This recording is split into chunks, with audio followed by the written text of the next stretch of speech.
Emeka was born in a remote village in southeastern Nigeria, a place where opportunities were scarce and dreams often crumbled under the weight of reality. But Emeka was different. He had always been a dreamer, a man of vision, with a heart that believed in the power of love and sacrifice. He met Adaora when they were both in secondary school. She was beautiful, intelligent, and full of life.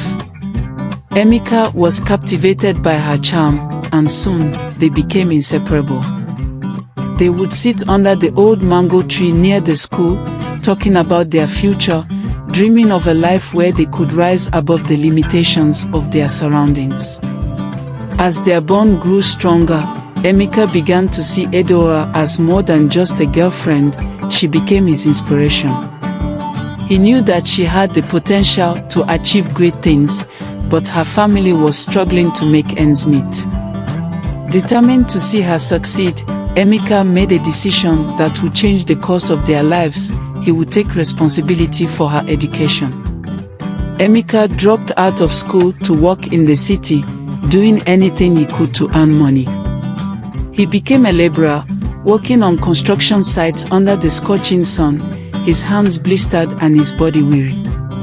But every naira he earned went towards Adaora's schooling. He sent her money for textbooks, uniforms, and fees, all the while encouraging her to focus on her studies. Years passed, and Adaora excelled in school. She graduated from secondary school with top grades and gained admission into a prestigious university. Emeka was overjoyed. His sacrifices were paying off. But the financial burden increased. University tuition was expensive, and the cost of living in the city where Adaora studied was high. Emeka worked even harder, taking up multiple jobs. He became a bus conductor by day and a security guard by night. There were times when he went without food, just so he could send money to Adaora. He never complained, never wavered, because he believed in the future they were building together.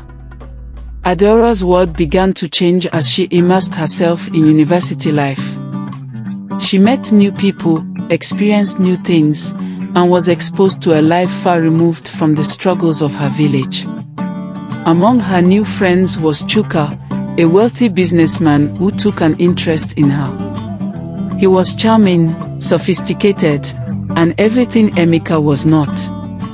Chuka lavished her with expensive gifts, took her to fancy restaurants, and introduced her to a life of luxury.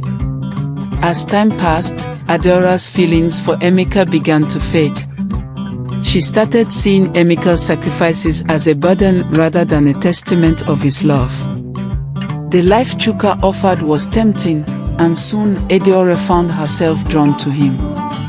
Emeka noticed the change in Adaora. She became distant, her calls less frequent, her messages brief. When he visited her at the university, she seemed distracted, uninterested in their future plans. Emeka's heart ached, but he brushed it off, attributing her behavior to the stress of school. Then, one day, the truth came crashing down on Emeka like a storm. Adaora sent him a message that shattered his world. She was getting married to Chuka. Emeka could hardly believe it. The girl he had sacrificed everything for, the one he had loved with all his heart, was choosing another man. He traveled to the city to confront her, to understand why she had betrayed him. When he saw her, dressed in expensive clothes, her eyes cold and distant, he realized that the Adaora he had loved was gone. She was now a stranger, consumed by a world that he could never compete with. Adaora, how could you do this to me? Emeka asked, his voice breaking with emotion. I gave you everything. I believed in us. Adaora looked away, unable to meet his gaze. Emeka, I'm sorry, she said quietly. But I can't live the life you offer. I want more. I deserve more. Emeka's heart shattered, but he refused to let his pain define him.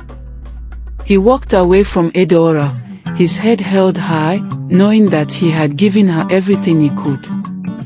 He had loved her truly, and though she had betrayed him, his spirit remained unbroken. In the months that followed, Emeka returned to his village. He picked up the pieces of his life and focused on his own dreams. He started a small business, and though the road was tough, he persevered. He realized that life was not about the material things one could gain, but about the strength of character one could maintain in the face of adversity. Adaora's marriage to Chuka was grand, but it lacked the one thing that Emeka had given freely: true love. She soon found herself in a gilded cage, trapped in a life that was luxurious but empty. The warmth and sincerity of Emeka's love haunted her, and she began to regret her decision. But it was too late. Emeka had moved on, and so had life. Years later, Emeka's business flourished, and he became a respected figure in his community. He found love again, this time with a woman who valued him for who he was, not for what he could give. Adaora's story became a cautionary tale, a reminder that true love is not about wealth or status, but about the sacrifices one is willing to make for another. Emeka never forgot Adaora, but he no longer harbored bitterness.